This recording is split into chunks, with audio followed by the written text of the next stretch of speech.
বাংলাদেশ সেনাবাহিনীর কাছে আমি দুঃখিত। বাংলাদেশ সেনাবাহিনীকে আমি বলতে চাই যে আমি আন্তরিকভাবে দুঃখিত আপনাদের কাছে। আমার কি পোশাক, আমার কি লাইফস্টাইল, এটা না দেখে আপনারা প্লিজ আমার কাজগুলোকে একটু দেখবেন বা চেষ্টা করবেন আমার কাজগুলোকে নিয়ে আমাকে ক্রিটিসাইজ করার।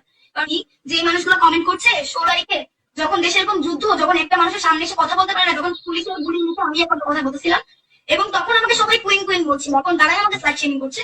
এখানে আমার কোনো প্রবলেম নেই, সবটাই আপনাদের উপর। আমাকে কুইন বলাটাও আপনাদের করছিল, আমাকে ফ্ল্যাট শেমিং করাটাও আপনাদের উপর।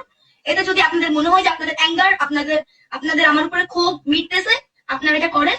আমি আমার কাছ থেকে ক্ষমা প্রার্থনা করছি, পসিবল হলে আমাকে মাফ করবেন। সবাইকে বলছি, আমার আমার যে ব্যবহার ছিল গতকালকে শেষ 1 ঘন্টার, আমি তার জন্য খুবই দুঃখিত। বাংলাদেশ আর্মির কাছে আমি খুবই দুঃখিত। এরকম ব্যবহার বা এরকম ব্যাপার আমার কোনোভাবেই করা উচিত হয়নি, কিন্তু সিচুয়েশন, টাইমিং এবং ওইখানে যে কার্যকলাপগুলো যাচ্ছে, যেটার কারণে আমি হয়তো আমার মতো করে প্রপার কনসিয়াস ছিলাম না। আমার নিজেরও একটা ভেতরকার অ্যাঙ্গার ছিল, আমার ওখানে প্রত্যেকটা মেয়েরই ছিল। আমি তার জন্য বাংলাদেশ আর্মির কাছে আন্তরিকভাবে দুঃখিত। এবং যে ক্যাপ্টেন ছিলেন তাকে আমি অলরেডি খুঁজছি। আমি আপনাদেরকে এইটুকু বলতে পারি যে আমি তাকে পেলে বা আমি তাকে পেয়ে তার কাছে ক্ষমা চেয়ে আসবো। এবং আরেকটা কথা, আমি আবারও বলি কি, দেখেন আমি কাজ করছি, আমি কাজ করবো এবং আমার ইচ্ছা আছে কাজ করার।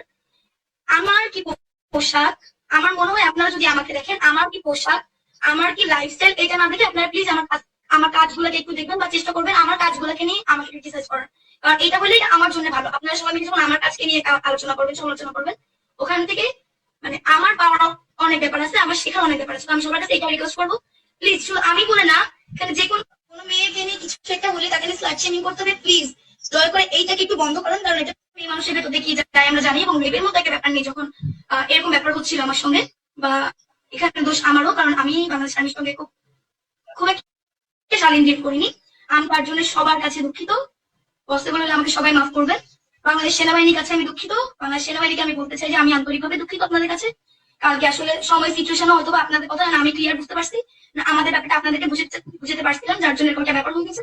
আমি সবার কাছে দুঃখিত। এবং যে ক্যাপ্টেন ছিলেন, আমি অবশ্যই তাকে খুঁজে আই উইল সে হিম